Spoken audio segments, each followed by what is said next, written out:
નમસ્કાર ખેડૂત મિત્રો, એગ્રીબોન્ડ વતી હું અશ્વિન કલસરી આપ સૌનું હાર્દિક સ્વાગત કરું છું અને આશા કરું છું આપ સૌ કુશળ હશો.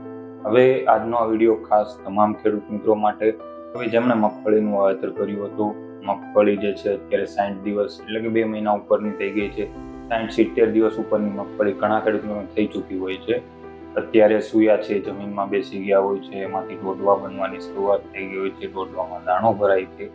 એટલે આમ જોવા જઈએ તો 60 થી 90 દિવસનો જે સમયગાળો છે મગફળીના પાકમાં, એ આપણે એક ગોલ્ડન પીરિયડ કહી શકીએ.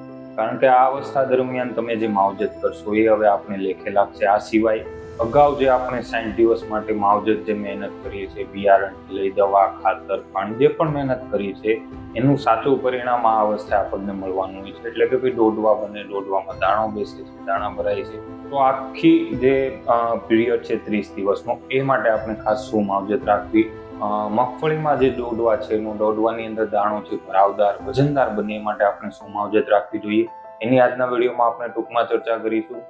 અગાઉના વિડીયોમાં આપણે જોયું કે ભાઈ 30 થી 45 દિવસ દરમિયાન મગફળીમાં શું માવજત કરવી. એ બાદ 45 થી 60 દિવસનો સમયગાળો નોર્મલી ફૂલ અને સુયા માટે હોય છે. એ અવસ્થાએ ઘણા ખેડૂત મિત્રો ઘણા ગ્રોથ પ્રમોટર છે, ગ્રોથ ઇન્હિબિટર ઉપયોગ કરતા હોય છે, પ્રોકોબ્યુટાઝોલ કે મેપાવકેટ ક્લોરાઇડ જેવા. તો આ અલગ અલગ વસ્તુ અથવા તો ખાતર ઘણા ખેડૂતો ઉપયોગ કર્યા છે, તો આપણે એના પર વિશેષ ચર્ચા નહીં કરીએ. હાલ હવે 60 થી 90 દિવસની મગફળીમાં તમારે શું માવજત રાખવી, દાણો છે વજનદાર ભરાવદાર બને એ માટે ખાસ કયું ખાતર આપવાનો આગ્રહ રાખવો જોઈએ અને કયા ખોટા ખાતરના ખર્ચથી આપણે બચવું જોઈએ, એની આપણે ટૂંકમાં ચર્ચા કરીએ. તો સૌપ્રથમ જો વાત કરીએ તો 60 થી 70 દિવસની જે ખેડૂત મિત્રોને મગફળી થઈ ગઈ છે, એટલે જોશો તો અત્યારે જે સુયા છે જમીનમાં બેસી ગયા હશે, અને એમાંથી આપણે જોવા જઈએ કે ભાઈ ડોડવા રૂપાંતરિત થતા હોય છે, એટલે કે ડોડવામાં રૂપાંતરિત થતા હોય છે. ઘણા ગ્રોથ ઇન્હિબિટર પ્રમોટર આપણે ઉપયોગ કર્યા હોય છે, વધુ સુયા બેસાડવા માટે ખાતરો આપ્યા હોય છે.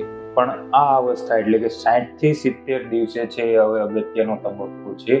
આ અવસ્થાએ ખાસ દરેક ખેડૂત મિત્રએ શક્ય હોય તો 05234 જે પાણીમાં દ્રાવ્ય ખાતર આવે છે આપણે, એ 100 ગ્રામ પ્રતિ પંપ જે છે તમારે ઉપયોગ કરવાનું છે.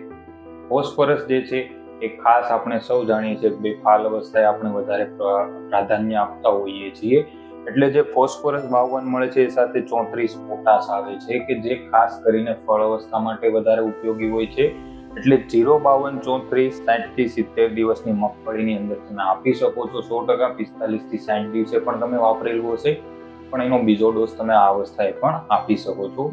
સૌથી અગત્યનું છે બોરોન.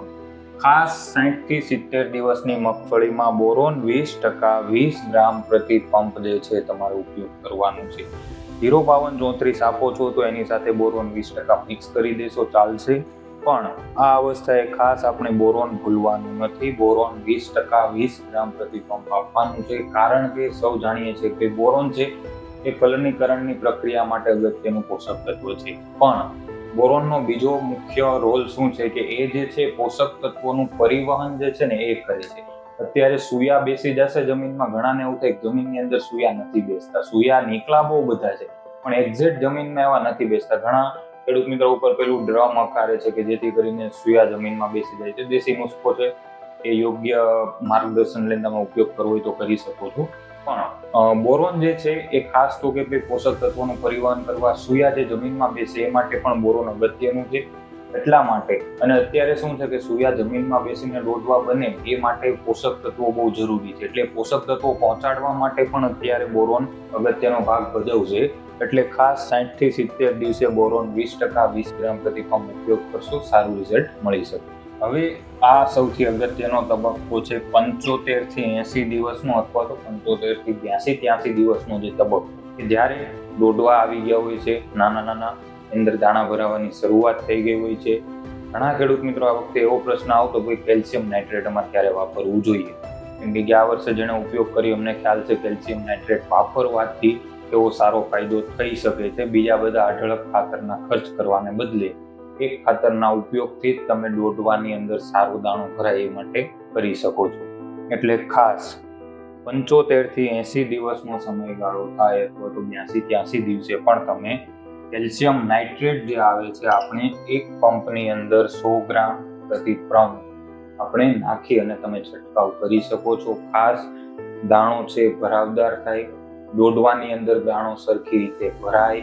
ઘણી જગ્યાએ આપણે સૌ જાણીએ ઘણીવાર ડોડવા છે એની સાઈઝ નથી વધતી, નાના નાના આપણે કે દોડવી થઈ ગઈ, દોડવાની જગ્યાએ દોડવી રહી ગઈ આપણે કટાક્ષમાં કહેતા હોઈએ.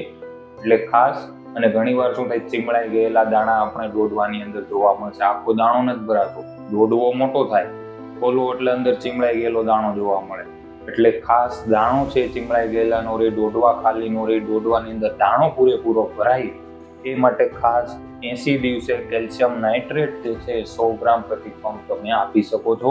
એની સાથે ખાસ આ અવસ્થાએ બોરોન 20% 20 ગ્રામ પ્રતિ પંપ તમારે આપવાનું છે. અહીંયા પણ આપવાનું છે અને અહીંયા પણ આપવાનું છે. આ બંને અવસ્થાએ સાહેબ બોરોન 20% 20 ગ્રામ બંને મિક્સ કરીને તમે આપી શકો છો. સૌથી અગત્યનું છે કેલ્શિયમ નાઇટ્રેટ જે છે એની સાથે કોઈ પણ પ્રકારની જંતુનાશક દવા, ફૂગનાશક દવા તમારી છે કે પછી કોઈ પણ પ્રકારનું ખાતર, પછી તમે 13-0-45 આપો, 0-52-34 આપો કે 0-0-50 આપો, આમાંથી એક પણ વસ્તુ કેલ્શિયમ નાઇટ્રેટ હારે મિક્સ નહીં થાય 101% આમાંથી કાંઈ પણ કેલ્શિયમ નાઇટ્રેટ હારે મિક્સ નથી થવાનું. એની હારે કોઈ ગ્રોથ પ્રમોટર નહીં ચાલે, કોઈ ટોનિક નહીં ચાલે, એક પણ વસ્તુ નહીં આવે. ના એટલે ના, કેલ્શિયમ નાઇટ્રેટ હારે આમાંથી કાંઈ અથવા તો બીજું કોઈ ટોનિક તમારે મિક્સ નથી કરવાનું, મતલબ નથી જ કરવાનું. પછી તમે ફોન કરીને એમ કહો કે આમાં કંપનીનું આને કાંઈ કરવાનું થતું જ નથી, સિંગલ કેલ્શિયમ નાઇટ્રેટ અને બોરોનનો સ્પ્રે કરવાનું છે, એની હારે ત્રીજું એકેય વસ્તુ તમારે મિક્સ નથી કરવાની. સીધી સિમ્પલ વસ્તુ. તો જે ખેતી કરતા છે ને એમને આ વસ્તુ ડાયરેક્ટ ખ્યાલ આવી જાય કે ભાઈ આ બે કીધા ને હવે ત્રીજું આમાં મિક્સ એકેય ન આવે. પાણી કરવાનું, બીજું કંઈ નહીં કરવાનું. હવે ધારો કે કેલ્શિયમ નાઇટ્રેટ ને બોરોન અલગ નથી આપવું આપણે, તો અત્યારે જે છે બોરોનેટેડ કેલ્શિયમ નાઇટ્રેટની 500 ml કે લીટરની બોટલો મળે છે માર્કેટમાં. 40 ml પ્રતિ પંપ જે છે એનો તમે ઉપયોગ કરીને સ્પ્રે કરી શકો છો. આ પાવડર સ્વરૂપમાં આવે છે, આ કરો તો વધારે સારું રહેશે. પણ આની સાથે કાંઈ પણ ખાતર પણ કહું છું, ખાતર એ મિક્સ નથી થવાના. બહુ ધ્યાન રાખજો, દ્રાવણ ફાટી જાય અથવા તો આડઅસર આવશે. એટલે ખાસ કેલ્શિયમ નાઇટ્રેટ 100 ગ્રામ, બોરોન 20, 80 દિવસે સ્પ્રે કરી દેજો. દોડવા તમારે ખાલી નહીં થાય અથવા તો ચીમળાઈ ગયેલા દાણા અંદરથી નહીં નીકળે.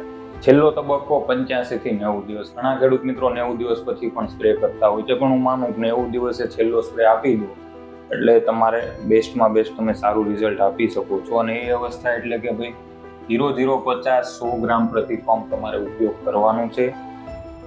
ઘણા ખેડૂત મિત્રો એવું કહે છે કે સલ્ફર આપવું જોઈએ. 100% તમે આ અવસ્થાએ સલ્ફર આપી શકો અથવા તો આ અવસ્થાએ સલ્ફર આપી શકો છો. પણ હું એવું માનું 0-0-50 આપો ને તો 0-0-50 ઓલરેડી 16-17% જેવું સલ્ફર આવી જાય છે. આને આપણે ગ્રેડ 0-0-50 કહીએ, બાકી આને બોલે પોટેશિયમ સલ્ફેટ. પોટેશિયમ અને સલ્ફેટ એટલે કે ભાઈ ઓલરેડી આમાં સલ્ફર આવી જાય છે. એટલે જો આનો સ્પ્રે કરો છો સારું છે. અલગથી કોઈને સલ્ફર આપવું છે 100% ઉપયોગ કરી શકે છે. તમે 75-80 દિવસના ગાળામાં સલ્ફર આપી શકો છો, પણ કેલ્શિયમ નાઇટ્રેટ મિક્સ ના થાય. ખાસ ધ્યાન રાખજો બધી વસ્તુ. એટલે ખાસ કેલ્શિયમ નાઇટ્રેટ 80 દિવસે આપવાનો આગ્રહ રાખજો, સારું રિઝલ્ટ તમને મળી જશે. આ જે થયું કે ભાઈ દાણો વજનદાર, ભરાવદાર, ખાલી ના રહે, દોડવા ખાલી ના રહે, માટે સૌથી અગત્યનો હતો. હવે આ અવસ્થાએ છે ને 60 થી 90 દિવસમાં દોડવા જ્યારે થશે ને ત્યારે એક બીજો મુદ્દો દેખાશે તમને, એ છે દોડવા કાળા પડવાના. ઘણી વાર તમે જોયું હશે કે દોડવા જે છે ને તમે કાઢો ને મગફળી એટલે કાળા થઈ ગયા છે સપાટી ઉપર. ઘણા દોડવા આખા સડી ગયા છે કાળા પડીને. ઘણા છે આછા ભૂખરા લાલાશ પડતા રંગના, આપણે કહીએ ને ઈટોડા રંગના કહીએ ને, એ ટાઈપના ઘણા દોડવા થઈ ગયા છે. તો એની માટે અલગ અલગ કારણો જવાબદાર છે, એની આપણે ટૂંકમાં ચર્ચા કરી લઈએ. આના છે ને 3 થી 4 કારણો થશે. પેલું થશે ફૂગના કારણે કાળા પડે છે. બીજું જે છે કૃમિ નેમેટોડના કારણે કાળા પડી જાય. ત્રીજું વાયરવોર્મ છે, મુંડા છે, એના કારણે કાળા પડે. ચોથું છે કેલ્શિયમની ઉણપના કારણે. હવે ફૂગના કારણે આપણે સૌ જાણીએ છીએ 80 દિવસની આજુબાજુ તમે જોશો ને તો એસ્પરજીલસ છે અથવા તો ફુઝેરિયમ છે, આવી જે ફૂગો છે એ દોડવા ઉપર સપાટી પર લાગી જાય, પછી ધીમે ધીમે અંદર ઉતરે, આખો દોડવો છે સડી જાય, દાણો અંદરનો હોય છે એ પણ સડી જતો હોય છે. આ પરિસ્થિતિ છે મોટા ભાગે જોવા મળી શકે, ડોડવા કાળા પડી શકે. તો આ અવસ્થાએ ખાસ તમે ફૂગનાશક દવા જે છે મેટાલેક્ઝિલ પ્લસ મેન્કોજેબ 35 થી 40 ml પ્રતિ પંપ 35 થી 40 ગ્રામ પ્રતિ પંપ જે છે ઉપયોગ કરી શકો છો. એક સિંગલ સ્પ્રેમાં હાઈ ડોઝમાં કોઈને દવા વાપરવી છે તો એક્ઝોસ્ટ્રોબિન પ્લસ ટાઇફેનકોનાઝોલ 15 ml પ્રતિ પંપ જે છે તમે છંટકાવ કરી શકો. સેકન્ડ છે કૃમિ નેમેટોડના કારણે. હવે જેને જમીનની અંદર નેમેટોડનો પ્રશ્ન વર્ષોથી રહેતો હોય ને એમના માટે છે. એટલે પહેલા તો પ્રોપર ચકાસણી અને નિદાન કરાવી અને પછી આવી વસ્તુ માટે માવજત કરવી. એટલે નેમેટોડ માટે તો વેલમ પ્રાઇમ જેવી દવાનો તમે ઉપયોગ કરી શકો છો, ડ્રેન્ચિંગ કરી શકો છો. ત્રીજું છે વાયરવોર્મ અને મુંડાના માટે આપણે ઘણા સારા નિયંત્રણ કરતા હોઈએ છીએ. વાયરવોર્મ આપણે જોવા જઈએ કે પુખરાસ કલરની ઈયળ જેવું આપણે જોવા જઈએ તમે જોઈ શકો છો. ઘણીવાર આપણને ખેતરમાં જોવા મળી શકે છે. આપણે પિસોળિયું કહેતા હોઈએ દેશી ભાષામાં, અલગ અલગ નામથી બોલાવતા હોઈએ છીએ. હવે એ શું કરે છે કે ભાઈ ડોડવામાં કાળું પાડી દે, અંદર જતું રહે, ત્યાં દાણા સડી જાય, ફૂગ લાગી જાય એના કાણા પાડ્યા પછી. તો આ બધી પરિસ્થિતિ આવી જીવાતોના કારણે થતી હોય. આના માટે ઘણા બાયોલોજિકલ જે કંટ્રોલ છે, જેમ કે EPN વાપરો છો, વિવેરિયા બાસિયાના વાપરો છો, મેટારેઝિમ એનાસોફિલ્સ વાપરો છો. તો આવી જે અલગ અલગ બાયો પ્રોડક્ટ્સ છે એનો ઉપયોગ કરી શકો છો. અથવા તો બેસ્ટ હું કહી શકું છું ક્લોરોપાયરીફોસ 20% EC ફોર્મ્યુલેશન આવે 1.5 લીટર 1 એકરે પીએચની અંદર આપી દો. વાયરવોર્મમાં તમારે સારું એવું નિયંત્રણ મળી શકે છે ખાસ. અને છેલ્લું છે કેલ્શિયમની ઉણપ. હવે અહીંયા જે છે ને 80 દિવસે કેલ્શિયમ નાઇટ્રેટ એમને આપવાની બધા ભલામણ નથી કરતા. દાણો ભરાવદાર થાય સારી વસ્તુ છે, ડોડવા ખાલી ન રહે એ માટે પણ છે. અને પ્લસ ઘણીવાર જોયું હશે ડોડવા નાના હશે ને ત્યારે ઉપર છે ને રાતાસ કલરનું તમને ડાઘા જોવા મળી શકે, અથવા તો રાતોડિયું જોવા મળી શકે. આપણે ટોળા કલરનો થોડોક શેડ જોવા મળે છે આપણને. એટલે આપણે સમજીએ કે ડોડવા કાળા પડી રહ્યા છે અથવા તો રાતા થયા એટલે ધીમે ધીમે કાળા પડશે. એ મુખ્યત્વે કેલ્શિયમની ઉણપના કારણે થાય છે. એટલે ખાસ 80 દિવસે એ માટે ભલામણ કેલ્શિયમ નાઇટ્રેટની છે કે ભાઈ એ ડોડવા એવા ના થાય, દાણો પણ આપણે ડોડવો ખાલી પણ ના રહે, દાણો ભરાવદાર વજનદાર બને. અને જે રાતાશ પડતો કાળાશ પડતો જે પ્રશ્ન આવે છે કેલ્શિયમની ઉણપના કારણે એ પણ ના આવે. એટલે ખાસ 60 થી 90 દિવસનો સમયગાળો છે ને વધુ પડતા ખર્ચ કરવાનો નથી, પણ યોગ્ય માર્ગદર્શન હેઠળ યોગ્ય માવજત કરવાનો છે.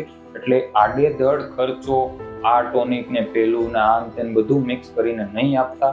યોગ્ય સમયે યોગ્ય માવજત કરી અને આપણે યોગ્ય ઉત્પાદન લેવાનું છે. એટલે ખાસ દરેક ખેડૂત મિત્રે આ અવસ્થા દરમિયાન ધ્યાન રાખવું. આ સિવાય 100% કોઈ પ્રશ્ન રહેતો હોય તો એગ્રીકોમના પૂછો પ્રશ્નમાં તમે જાણ કરી શકો છો, અથવા આપણો વોટ્સઅપ નંબર છે 73 700 73 500, એના પર પણ તમે મેસેજ કરી શકો. ધન્યવાદ.